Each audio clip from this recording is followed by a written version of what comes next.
ou seja, uma pessoa que perde o controle de si e passa a desejar o mal para outra pessoa, passa a ter reações físicas, reações psíquicas, pode gritar, pode se agitar, pode agredir, que faz com que a gente dê muita importância às coisas pequenas, que faz com que as coisas nos tirem do sério e nos levem a um descontrole.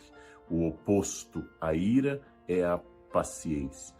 A ira, quando descontrolada, segundo a moderna psicanálise, quando um pequeno gesto no trânsito, em casa, quando uma indicação de alguém, quando uma pequena questão tem uma superreação excessiva que vai além do gesto em si, nós então chamamos a esse processo de uma superreação, overreaction, uma reação exagerada, e ela é um sintoma de que aquilo dialogou com muito mais coisa. Ou seja, alguém cortou minha frente no trânsito, um gesto pequeno, e eu arrisquei minha vida perseguindo a pessoa, tomado de cólera, cheio de ira, é sinal de que eu não estou debatendo uma questão de trânsito.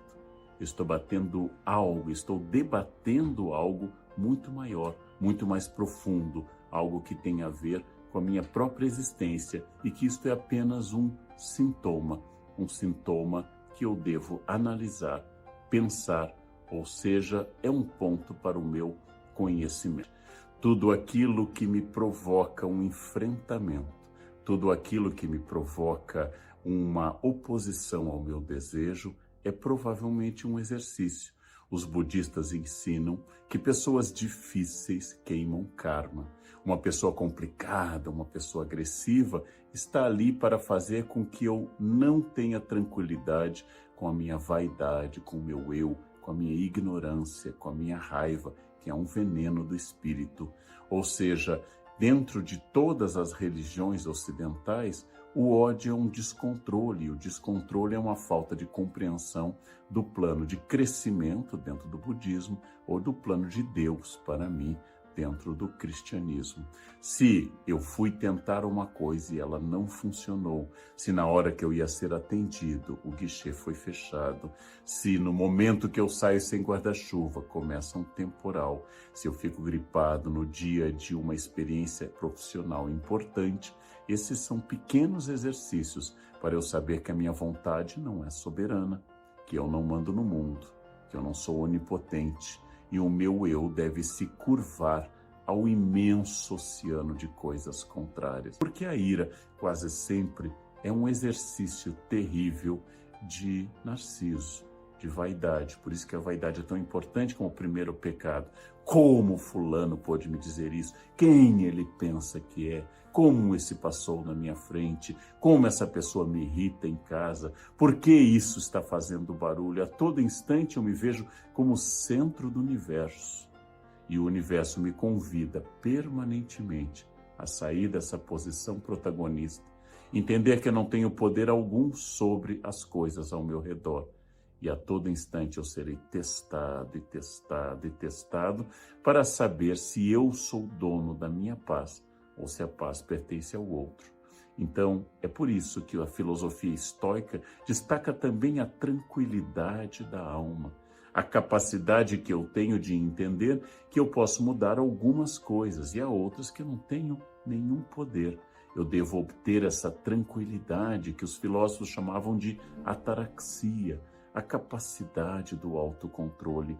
Aquilo que acontece, eu devo ser indiferente. Eu não posso mudar muita coisa.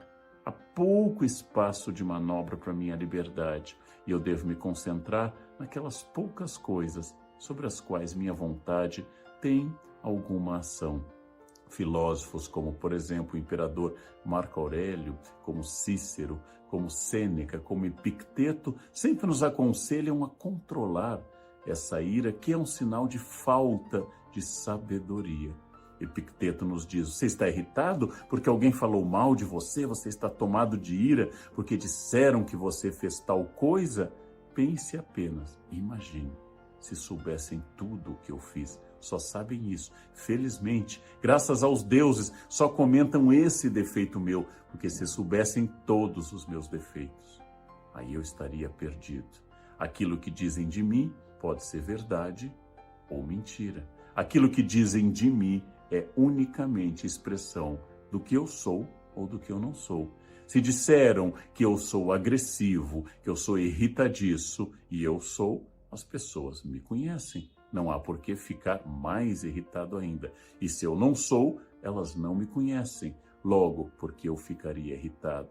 Dizem que eu sou lento ou dizem que eu sou tomado, por exemplo, de avareza. Eu vou refletir, eu sou lento, eu sou avarento. Se elas estão dizendo a verdade, eu concordo. Nossa, você me viu.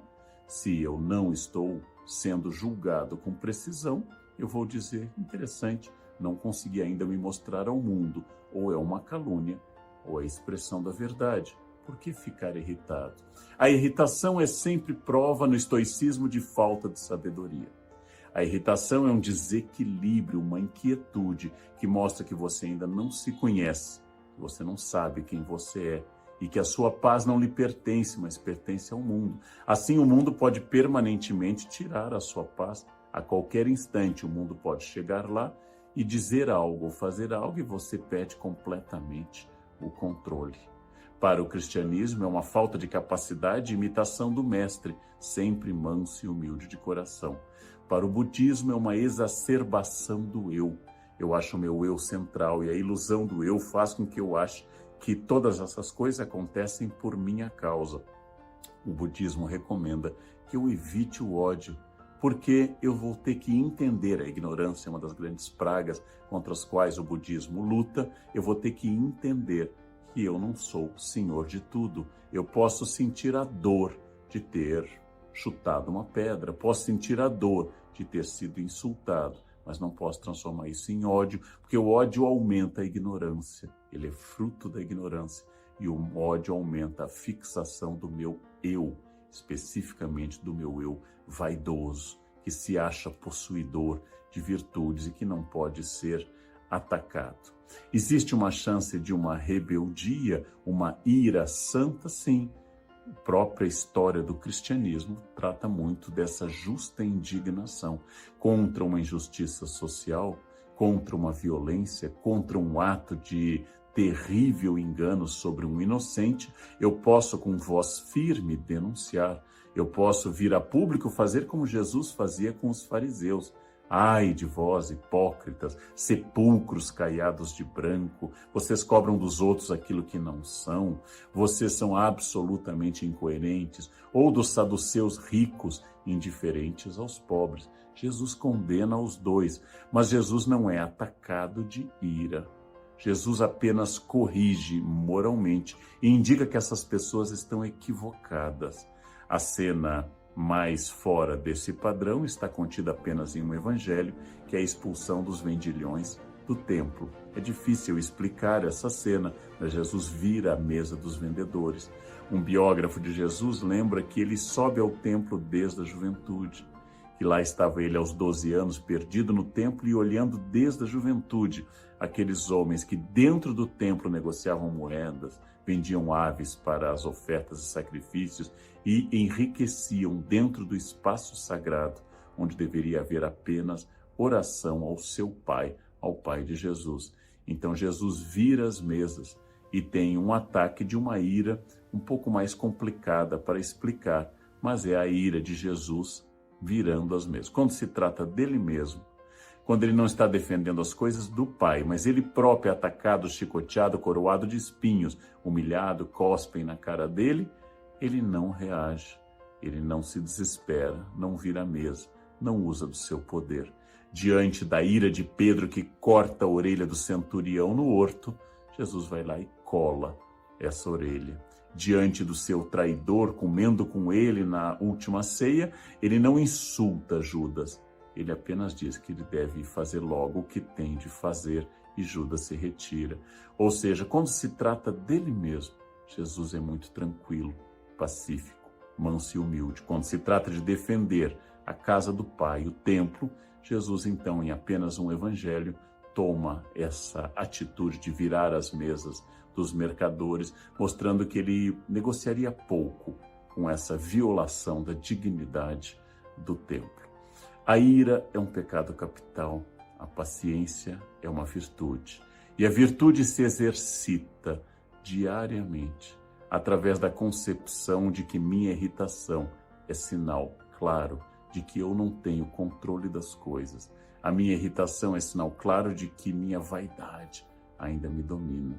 A minha irritação é algo que eu devo pensar e repensar e agradecer para cada chance de cada pessoa, na teoria, que me enfrenta, que diz o contrário do que eu penso ou até que me agride, que isso é uma expressão da pessoa.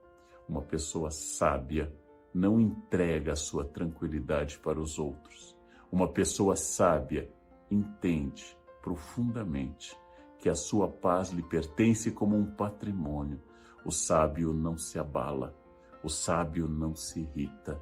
O sábio entende que sim, aquilo é contrário ao que eu queria, aquilo dificulta meu plano no momento, aquilo me atrasa. Mas o sábio não coloca toda a força da ira, porque a ira é uma infantilização, é uma teimosia, como se eu, adulto, me transformasse de novo em uma criança contrariada. As crianças contrariadas são dominadas pelo sentimento, não podem controlá-los, não aprenderam ainda o poder da razão e a capacidade que eu tenho, sim, de sentir o impulso, mas de controlá-lo. No mundo contemporâneo, no mundo da internet, a expressão do ódio, da ira nas redes é quase uma obrigação.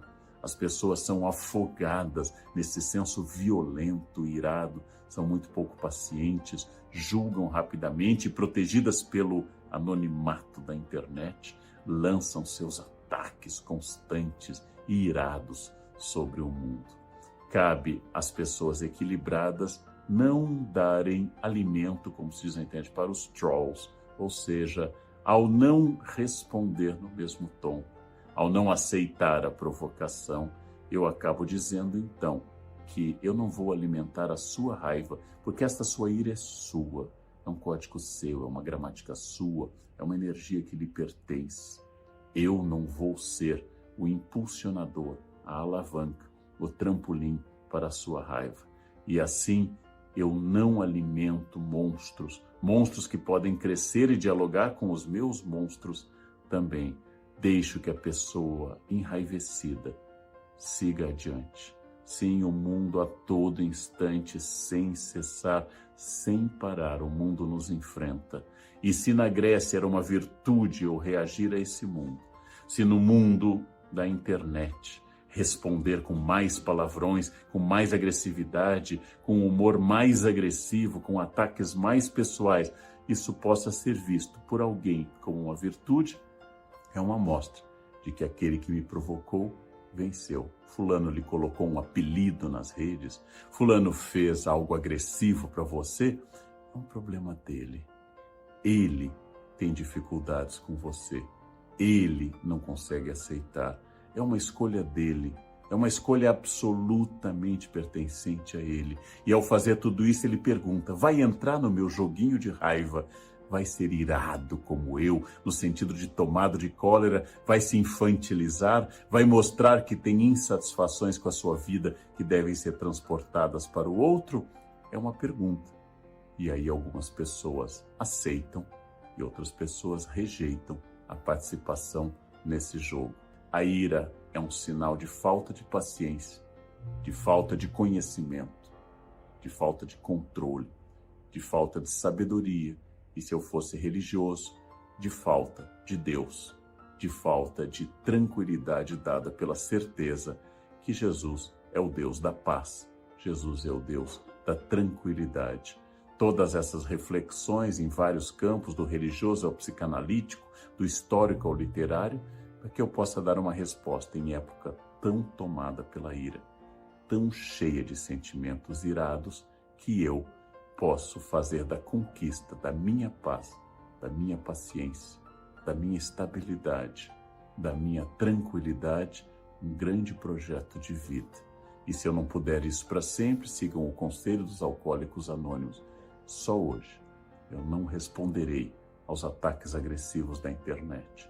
Só hoje eu entenderei que aquela buzinada no trânsito não é pessoal, não é algo para mim, mas é a dor de alguém que tem muita pressa, porque não tem tranquilidade, porque interpreta o mundo como algo que o enfrenta diariamente Eu entendo a dor do outro, aceito, deixo seguir, porque eu não quero fazer parte desse jogo.